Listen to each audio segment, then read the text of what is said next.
ಸ್ವಚ್ಛ ಮನಸ್ಸಿನ ಅಪ್ಪಟ ಕನ್ನಡಿಗರಿಗೆ ಈ ನಿಮ್ಮ ಹುಬ್ಬಳ್ಳಿ ಹುಡುಗ ಜೆಕೆ ಮಾಡ್ತಕ್ಕಂತಹ ಪ್ರೀತಿಯ ನಮಸ್ಕಾರಗಳು.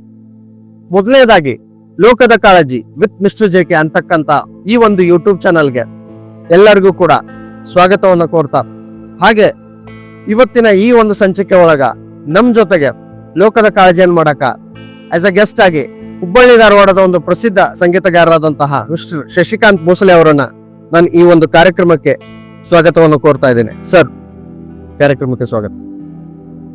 Thank you mister JK. ನೀವು ಇವತ್ತಿನ ಒಂದು ದಿನ ನಾವು ಲೋಕದ ಕಾಳಜಿ ಬಗ್ಗೆ ನಾವೇನು ಹೇಳ್ತಾ ಇದ್ದೇವಲ್ಲ, ನೀವು ಇವತ್ತು ಯಾವುದ್ರ ಬಗ್ಗೆ, ಯಾವ ಒಂದು ವಿಷಯದ ಬಗ್ಗೆ ನಮ್ಮ ಜನರಿಗೆ ತಿಳಿಸ್ಕೊಡ್ಬೇಕು ಅನ್ಕೊಂತಿದ್ದೀರಾ? ಮೊನ್ನೆ ನಡೆದಿರತಕ್ಕಂತ ಒಂದು ಘೋರ ದುರಂತದ ಬಗ್ಗೆ ನಾವು ಒಂದು ನಮ್ಮ ಯೂಟ್ಯೂಬ್ ಚಾನಲ್ ಮುಖಾಂತರ ಒಂದು ನಮ್ಮ ಕನ್ನಡ ಮಂದಿಗೆ ತಿಳ್ಸಾಕೊಂತೀವಿ. ಯಾಕಂದ್ರ ಕೆಲವು ಮಂದಿಗೆ ಗೊತ್ತಿರ್ತೈತಿ, ಕೆಲವು ಮಂದಿಗೆ ಗೊತ್ತಿರಂಗಿಲ್ಲ. ನಮ್ಮ ಚಾನಲ್ ನೋಡಿ ಅವ್ರಿಗೂ ಕೂಡ ಒಂದು ಮಾಹಿತಿ ಒಂದು ಸಿಗ್ಲಿ, ಇದು ಆಕ್ಚುಯಲ್ ಆಗಿ ಏನಾಗೈತಿ ಅಂತ ಹೇಳಿ ಎಲ್ರಿಗೂ ಒಂದು ತಿಳಿಸ್ಲಿಕ್ಕೆ ನಾವು ಹೊಂಟೀವಿ. ಸೊ ಮಿಸ್ಟರ್ ಜೆಕೆ, ಮೊನ್ನೆ ದುರಂತದ ಬಗ್ಗೆ ನೀವೇನು ಹೇಳಿದ್ರಲ್ಲ, ಈ ಒಂದು ದುರಂತದ ಬಗ್ಗೆ ಕಂಪ್ಲೀಟ್ ಯಾರಿಗೂ ಗೊತ್ತಿಲ್ಲ. ಸೊ ಅದ್ರ ಬಗ್ಗೆ ನೀವು ಯಾವಾಗ ನಡೀತು, ಎಲ್ಲಿ ನಡೀತು, ಹೇಗೆ ನಡೀತು ಅನ್ನೋದ್ರ ಬಗ್ಗೆ ಒಂದು ಸಂಕ್ಷಿಪ್ತವಾಗಿ ನಮಗೆ ಜನರಿಗೆ ತಿಳಿಸ್ಕೊಡ್ಬೋದಾ? ಸರ್, ಖಂಡಿತವಾಗಿಯೂ ಇದ್ರ ಬಗ್ಗೆ ನಮ್ಮ ಒಂದು ಕನ್ನಡ ಮಂದಿಗೆ ವಿವರಣೆಯನ್ನು ಕೊಡ್ತೇನೆ. ಜೂನ್ 12, 2025 ಭಾರತೀಯ ಕಾಲಮಾನದ 1 ಗಂಟೆ ಮಧ್ಯಾಹ್ನ 38 ನಿಮಿಷಕ್ಕೆ ಸರಿಯಾಗಿ ಅಹಮದಾಬಾದ್ ಒಳಗಡೆ ಇರತಕ್ಕಂತ ಒಂದು ಸರ್ದಾರ್ ವಲ್ಲಭಭಾಯಿ ಪಟೇಲ್ ವಿಮಾನ ನಿಲ್ದಾಣದಿಂದ ಒಂದು ಮೇಘಾನಿ ನಗರದ ಕಟ್ಟಡಕ್ಕ ಏರ್ ಇಂಡಿಯಾ ವಿಮಾನ ಒಂದು ಅಪಘಾತಕ್ಕೀಡಾಗ್ತೈತಿ. ಓಕೆ ಮಿಸ್ಟರ್ ಜೆಕೆ, ಈ ಮೇಘಾನಿ ನಗರ ಅಂದ್ರಲ್ಲ, ಈ ಒಂದು ವಿಮಾನ ಅಹಮದಾಬಾದ್ನಿಂದ ಎಲ್ಲಿಂದ ಎಲ್ಲಿವರೆಗೂ ಹೊಂಟಿತ್ತು? ಅಂದ್ರೆ ಯಾವ ಒಂದು ಈ ವಿಮಾನ ಎಲ್ಲಿವರೆಗೂ ಹೊಂಟಿತಿ, ಅಲ್ಲಿ ಎಷ್ಟು ಪ್ರಯಾಣಿಕರಿದ್ರು, ಇದ್ರ ಬಗ್ಗೆ ಸ್ವಲ್ಪ ನೀವು ಇನ್ಫಾರ್ಮೇಶನ್ ಕೊಡ್ಬೋದಾ? ಖಂಡಿತವಾಗಿ ಇದ್ರ ಬಗ್ಗೆ ಹೇಳೋದಾದ್ರ, ಏರ್ ಇಂಡಿಯಾ ಟಾಟಾ ಗ್ರೂಪ್ ಮಾಲೀಕತ್ವದ ಒಂದು ಏರ್ ಇಂಡಿಯಾ ಸಂಸ್ಥೆಯ ಬೋಯಿಂಗ್ AI-171 ಅಂತಕ್ಕಂತ ಒಂದು ವಿಮಾನ ಸರ್ದಾರ್ ವಲ್ಲಭಭಾಯಿ ಪಟೇಲ್ ಅಂತಾರಾಷ್ಟ್ರೀಯ ವಿಮಾನ ನಿಲ್ದಾಣ ಅಹಮದಾಬಾದ್ನಿಂದ ಲಂಡನ್ಗೆ ಹೊರಟಿತ್ತು. ಅಂತಾರಾಷ್ಟ್ರೀಯ ವಿಮಾನ ನಿಲ್ದಾಣ ಅದೊಂದು ಅಹಮದಾಬಾದ್ದಾಗ. ಸೊ ಅಲ್ಲಿಂದ ಸರಿಯಾಗಿ ಮಧ್ಯಾಹ್ನ 1 ಗಂಟೆ 38 ನಿಮಿಷಕ್ಕೆ ಟೇಕ್ ಆಫ್ ಆಗ್ತಿರ್ತೈತಿ. ಸೊ ಒಂದು ಟೇಕ್ ಆಫ್ ಆಗಿ ಕೆಲವೇ ಸೆಕೆಂಡ್ ಒಳಗ ಅದ ಮುಂದೆ ಇರ್ತಕ್ಕಂತ ಕೆಲವೊಂದು ನಗರ ಪ್ರದೇಶಗಳು ಅಲ್ಲೇ ಹತ್ತಿರದಲ್ಲೇ ಇರೋದ್ರಿಂದ ಆ ಒಂದು ನಿಯಂತ್ರಣ ಕಳ್ಕೊಂಡಂತ ಒಂದು ವಿಮಾನ ಒಂದು ಪೈಲಟ್ಗಳು ಕೂಡ ಸಡನ್ ಆಗಿ ಒಮ್ಮೆ ಗೊಂದಲಕ್ಕೆ ಈಡಾಗ್ತಾರ. ಏನ್ ಆಗ್ತೈತಿ ಅನ್ನೋಷ್ಟ್ರ ಒಳಗ ಒಂದು ಘೋರ ದುರಂತ ನಡೆದು ಹೋಗ್ತೈತಿ. ಅಲ್ಲೇ ಹತ್ತಿರ ಇರ್ತಕ್ಕಂತ ಒಂದು PJ ವೈದ್ಯಕೀಯ ಕಾಲೇಜಿನ ಒಂದು ಕಟ್ಟಡಕ್ಕೆ ಹೋಗಿ ಒಂದು ರಭಸವಾಗಿ 450 ಸ್ಪೀಡ್ ಸರಿಸುಮಾರು ಆ ಒಂದು ವೇಗದಲ್ಲಿ ಇರ್ತಕ್ಕಂತ ಒಂದು ವಿಮಾನ ಹೋಗಿ ಕಟ್ಟಡಕ್ಕೆ ಅಪ್ಪಳಿಸಿದಾಗ ಒಂದು ದೊಡ್ಡದಾದಂತ ಒಂದು ಯಾವುದೋ ಒಂದು ಉಲ್ಕೆ ಬಂದು ಅಪ್ಪಳಿಸಿದಂಗೆ ಏನೋ ಒಂದು ಅಣುಬಾಂಬ್ ಹಾಕಿದಂತ ಒಂದು ಘೋರವಾದಂತ ಒಂದು ಶಬ್ದ ಅಲ್ಲಿ ಒಂದು ಸುತ್ತಮುತ್ತಲ ಒಂದು ಸಾರ್ವಜನಿಕರಲ್ಲಿ ಒಂದು ಭಯದ ವಾತಾವರಣವನ್ನು ನಿರ್ಮಾಣ ಮಾಡ್ತೈತಿ. ಸಡನ್ ಆಗಿ ಯಾರಿಗೂ ಒಂದು ಪ್ರೆಡಿಕ್ಟ್ ಮಾಡಿರ್ಲಿಲ್ಲ ಕೆಲವೇ ಸೆಕೆಂಡ್ಗಳಲ್ಲಿ ಬಹುಶಃ ಇಲ್ಲಿ ಇಷ್ಟೊಂದು ಸಾವು ನೋವುಗಳು ಆಗ್ತಾವ ಅಂತ ಹೇಳಿ. ಸೊ ಇಂಥ ಒಂದು ದುರಂತಕ್ಕ ಸಾಕ್ಷಿ ಆಗ್ತೈತಿ. ಸೊ ಇದು ಒಂದು ನಮ್ಗ ಬಹಳ ಬೇಸರವನ್ನು ತಂದೈತಿ. ಒಂದು ಇಡೀ ವಿಶ್ವದಲ್ಲೇ ಒಂದು ಎಲ್ಲಾ ಕಡೆ ಆತಂಕ ಮನೆ ಮಾಡೈತಿ ಅಂತ ಹೇಳ್ಬೋದು ಸರ್. ನಿಜವಾಗ್ಲು ಮಿಸ್ಟರ್ ಜೆಕೆ, ಯಾರು ಊಹೆ ಮಾಡಿದಂತ ಈ ಒಂದು ಪ್ರಯಾಣ ಆಗಿತ್ತು ಅಂತಂದ್ರೆ ಎಲ್ಲಾ ಜನರಲ್ಲಿ ಭಯನ ಮೂಡಿಸ್ಬಿಟ್ಟೈತಿ. ಈ ಒಂದು ಸಂಗತಿ ಬಗ್ಗೆ ನಿಜವಾಗ್ಲು ಕೇಳ್ತಾ ಹೋದಂಗೆ, ನೋಡ್ತಾ ಹೋದಂಗೆ, ತಿಳಿತಾ ಹೋದಂಗ ಯಾವ ತರ ಆಗತ್ತಂದ್ರೆ ದುಃಖ ತಪ್ಪ ಒಂದು ವಿಚಾರ ಆಗೈತಿ ಇದು. ಸೊ ಮಿಸ್ಟರ್ ಜೆಕೆ, ಈ ಒಂದು ವಿಮಾನ ಏನು ಅಹಮದಾಬಾದ್ ಸರ್ದಾರ್ ವಲ್ಲಭಭಾಯಿ ಪಟೇಲ್ ಇಲ್ಲಿಂದ ಏನು ಹೊರಟಿತ್ತಲ್ಲ, ಯಾವ ದೇಶಕ್ಕೆ ಹೊರಟಿತ್ತು, ಅದರಲ್ಲಿ ಎಷ್ಟು ಜನ ಪ್ರಯಾಣಿಕರಿದ್ರ, ಈ ಒಂದು ದುರಂತದಿಂದ ಯಾರ್ಯಾರ ನಷ್ಟಕ್ಕೀಡಾಗಿದಾರ, ಎಷ್ಟು ಸಾವು ನೋವುಗಳ ಅನುಭವಿಸದಾವ, ಎಷ್ಟು ಮಂದಿ ಗಾಯಾಳುಗಳಿದಾರ, ಇದರ ಬಗ್ಗೆ ಕೆಲವೊಂದಿಷ್ಟು ನಮ್ಮ ಜನರಿಗೆ ತಿಳಿಸ್ಕೊಡ್ಬೋದ ತಾವು? 100% ಸರ್.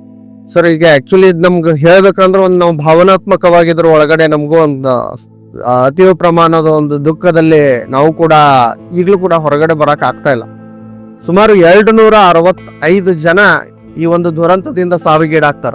ಅಂಡ್ ಕೆಲವೊಬ್ರು ಗಾಯಾಳುಗಳು ಕೂಡ ತೀವ್ರ ಒಂದು ಗಾಯದ ಒಂದು ಪರಿಣಾಮದಿಂದಾಗಿ ಅವರನ್ನು ಆಸ್ಪತ್ರೆಗೆ ದಾಖಲಿಸಲಾಗ್ತದ. ಅಂಡ್ ಅದೃಷ್ಟವಶಾತ್ ಇದ್ರ ಒಳಗಡೆ ಒಬ್ಬ ಬ್ರಿಟನ್ ಪ್ರಜೆ ರಮೇಶ್ ಅಂತಕ್ಕಂಥವ್ರು ಟೋಟಲ್ 242 ಜನ ಇರ್ತಾರ ಇದ್ರ ಒಳಗಡೆ. 242 ಜನ ಒಳಗ ಬಹುಶಃ ಎಲ್ರಿಗೂ ಒಂದು ಸ್ಥಳೀಯರಿಗೆ ಆತಂಕ ಇರ್ತೈತಿ. ಇದ್ರಾಗ ಯಾರು ಒಬ್ರು ಬದುಕುಳಿಯುವಂತ ಒಂದು ಪಾಸಿಬಿಲಿಟಿ ಇಲ್ಲ, ಸಾಧ್ಯತೆ ಇಲ್ಲ ಅಂತ ಹೇಳಿ ಶಾಕ್ ಒಳಗ ಒಂದು ಪ್ರೆಡಿಕ್ಟ್ ಮಾಡ್ತಿರ್ಬೇಕಾದ್ರ ಅದೃಷ್ಟವಶಾತ್ ನೋಡ್ರಿ ಒಂದು ಟೈಮ್ ಚಲೋ ಇತ್ತು ಅಂತಂದ್ರ ಬೆಂಕಿ ಒಳಗಿದ್ರು ಕೂಡ ನಮ್ಮನ್ನ ಸುಡುವುದಿಲ್ಲ ಅಂತಕ್ಕಂಥದ್ದ ಈ ಒಂದು ಉದಾಹರಣೆ ಮುಖಾಂತರ ನಾವು ನೋಡ್ಬೋದು. ಆ ಒಂದು ಅದೃಷ್ಟವಶಾತ್ ಒಂದು ಎಮರ್ಜೆನ್ಸಿ ಡೋರ್ ನಿಂದ ಹೊರ ಬೀಳುವ ಮುಖಾಂತರ ಸೀಟ್ 11A ವ್ಯಕ್ತಿ ಅದೃಷ್ಟವಶಾತ್ ಪಾರಾಗ್ತಾನ. ಅವನಿಗೆ ಪ್ರಾಣಾಪಾಯದಿಂದ ಪಾರಾದ್ರೂ ಕೂಡ ಭೀಕರವಾದ ಗಾಯಗಳಿಗೆ ಅವನು ತುತ್ತಾಗ್ತಾನೆ. ಈಗಲೂ ಅವನು ಚಿಕಿತ್ಸೆಯನ್ನು ಪಡಿತಾ ಇದ್ದಾನೆ. ಹಾಗೆ ಮುಂದುವರೆದು ಆಗ ತಾನೇ ಊಟಕ್ಕೆ ಕುಳಿತಿರ್ತಕ್ಕಂಥ BJ ವೈದ್ಯಕೀಯ ಕಾಲೇಜಿನ ವಿದ್ಯಾರ್ಥಿಗಳು ಇನ್ನೇನು ಅವ್ರದ್ದು ಊಟ ಮುಗಿಯಾಕ ಬಂದಿತ್ತು, ಆಲ್ಮೋಸ್ಟ್ ಅರ್ಧ ಊಟ ಮುಗಿದಿತ್ತು. ನಮ್ಗೆ ಬಂದ ಮಾಹಿತಿ ಪ್ರಕಾರ ಒಂದು ರುಚಿಯಾದ ಒಂದು ಊಟವನ್ನ ಸವಿತಿರ್ತಕ್ಕಂಥ ಒಂದು ಟೈಮ್ ಒಳಗ ಯಾರು ಕೂಡ ಪ್ರೆಡಿಕ್ಟ್ ಮಾಡಿರ್ಲಿಲ್ಲ. ಬಹುಶಃ ಕೆಲವೇ ಸೆಕೆಂಡ್ ಒಳಗ ಬಹುಶಃ ನಾವು ಎಲ್ಲಾರು ಈ ಒಂದು ಭೂಮಿಗೆ ವಿದಾಯವನ್ನ ಹೇಳ್ತೀವಿ ಅಂತಕ್ಕಂಥದ್ದು ಯಾರಿಗೂ ಗೊತ್ತಿರ್ಲಿಲ್ಲ. ಎಂತ ಒಂದು ವಿಧಿ ಆಟ ಇರೋ ಅಷ್ಟು ದಿನ ನಾವು ಜನರಿಗೆ ಒಳ್ಳೇದನ್ನ ಮಾಡಿ ಇಲ್ಲಿ ಯಾರ ಜೊತೆನೂ ಒಂದು ದೇಶವನ್ನು ಕಟ್ಕೊಳ್ಳೋದ ಹೋದ್ರ ಸಾಕಪ್ಪ ಅಂತ ಒಂದು ಈ ತರದ ಸನ್ನಿವೇಶಗಳನ್ನ ನೋಡಿದಾಗ ನಮ್ಗೆ ಅನಿಸ್ತಿದೆ ಎಂತ ಒಂದು ಘೋರ ದುರಂತ. ಇದ್ರ ಬಗ್ಗೆ ನಮ್ಗ ಮಾತನಾಡ್ಬೇಕಾದ್ರೆ ಒಂದು ವಿವರಣೆಯನ್ನು ಕೊಡ್ಬೇಕಾದ್ರೆ ಒಂದು ಅತೀವ ದುಃಖದಲ್ಲೇ ಪ್ರೋಗ್ರಾಮ್ ಅನ್ನು ಟೆಲಿಕಾಸ್ಟ್ ಮಾಡಕತ್ತೀವಿ. ಓಕೆ ಮಿಸ್ಟರ್ JK, ಈಗ ನೀವು ಹೇಳಿದ ಪ್ರಕಾರ 265 ಜನ ಅಂತ ಹೇಳಿದ್ರಿ. ಅದರಲ್ಲಿ ಎಲ್ಲಾ ಲಂಡನ್ಗೆ ಹೋಗ್ತಾ ಇರೋಂಥ ಪ್ರಜೆಗಳಿದ್ರ ಅಥವಾ ನಮ್ಮ ಭಾರತೀಯರು ಇದ್ರ?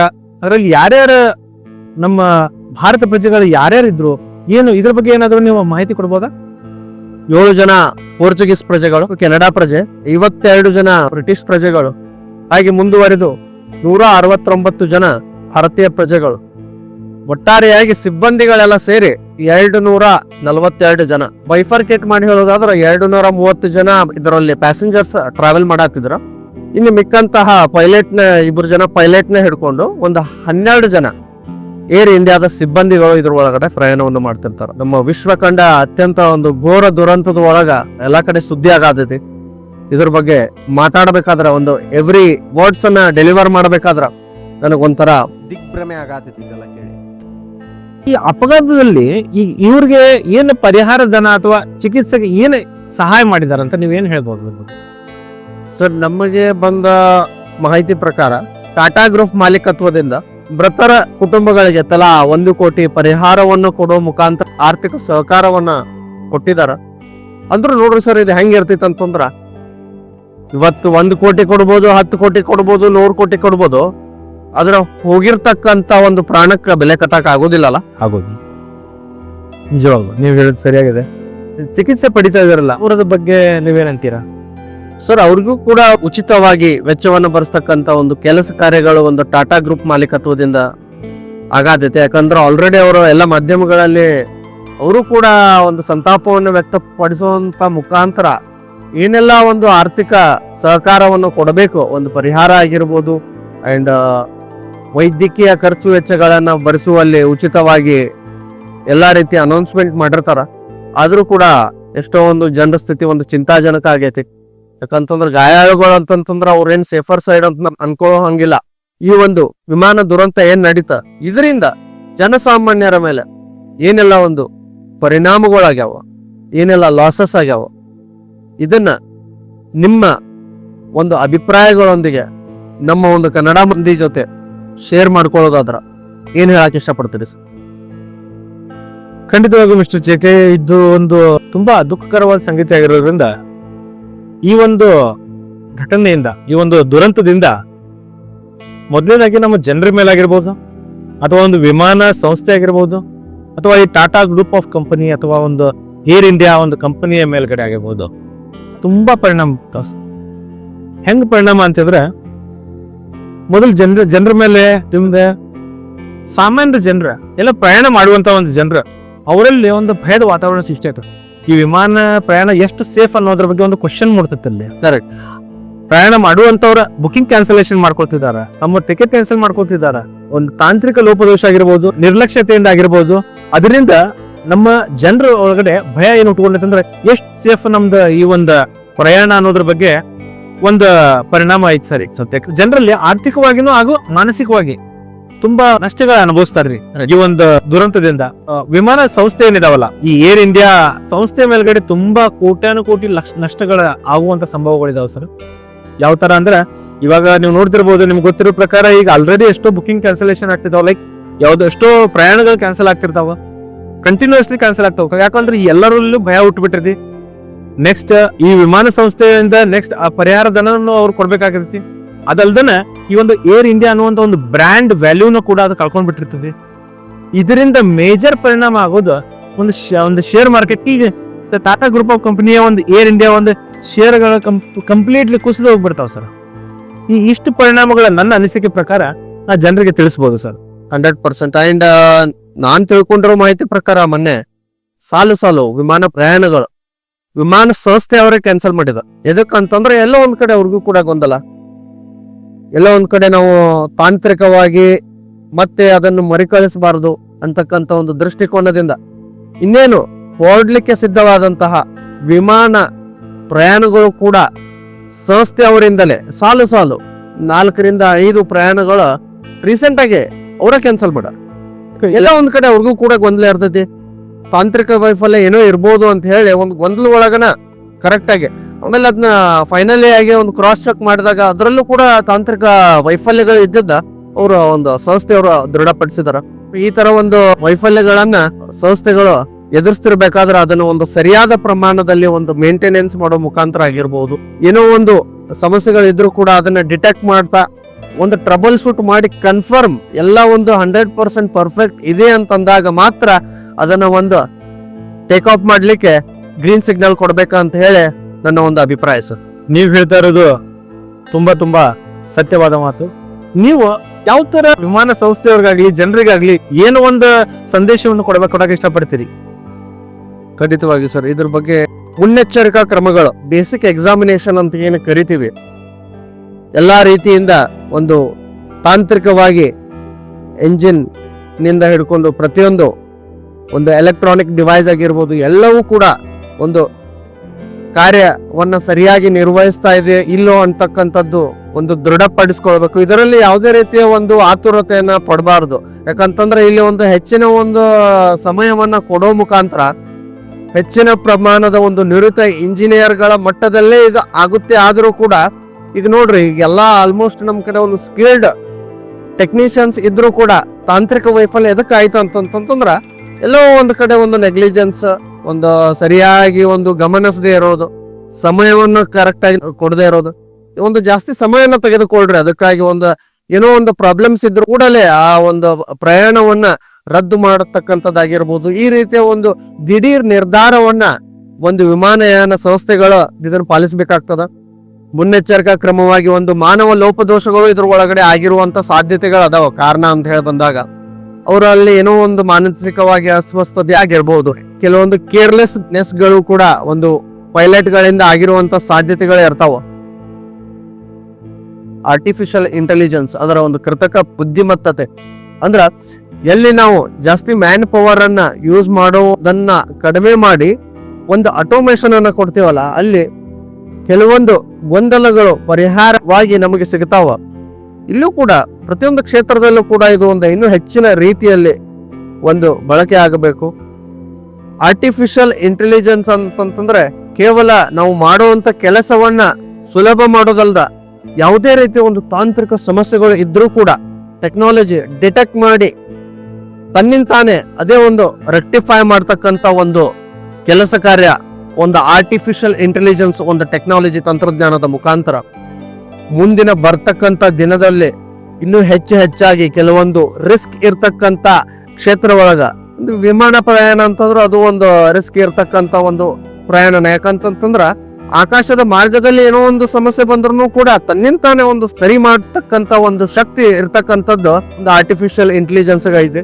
ಸಮಟೈಮ್ಸ್ ಏನಾಗ್ತೈತಿ, ಈಗ ಪೈಲಟ್ಗಳು ಒಮ್ಮೆ ಸಡನ್ ಆಗಿ ಆ ಒಂದು ತುರ್ತು ಪರಿಸ್ಥಿತಿಯನ್ನ ಎಲ್ಲೋ ಒಂದ್ ಕಡೆ ಎದುರಿಸುವಲ್ಲೇ ಒಂದು ಮಾನಸಿಕವಾಗಿ ಕುಗ್ಗಿ ಹೋದ ತಂತ್ರಜ್ಞಾನವನ್ನ ಮಾಡೋದ್ರ ಮುಖಾಂತರ ಒಂದು ಅವೇರ್ನೆಸ್ ಅನ್ನ, ಒಂದು ಸೇಫ್ಟಿ ಪ್ರಿಕಾಷನ್ಸ್ ಅನ್ನ ಒಂದು ನಮ್ಮ ಒಂದು ಸೈಂಟಿಸ್ಟ್ ಗಳ ತಂಡ ನಮ್ಗೆ ಆಲ್ರೆಡಿ ಕೊಟ್ಟೈತೆ. ಆದರೂ ಇದನ್ನ ಮುಂದುವರೆದು ಒಂದು ಹೆಚ್ಚಿನವಾಗಿ ಡೆವಲಪ್ ಮಾಡ್ತಾ ಇದರಲ್ಲಿ ನಮ್ಮ ಒಂದು ಭದ್ರತೆಯನ್ನ ಕಾಪಾಡ್ಕೊಳ್ಬೇಕಾ ಅಂತ ಹೇಳಿ ನಾನು ನಮ್ಮ ಒಂದು ಕನ್ನಡ ಮಂದಿಗೆ ಹೇಳಕ್ ಇಷ್ಟಪಡ್ತಾ ಇದ್ದೀನಿ.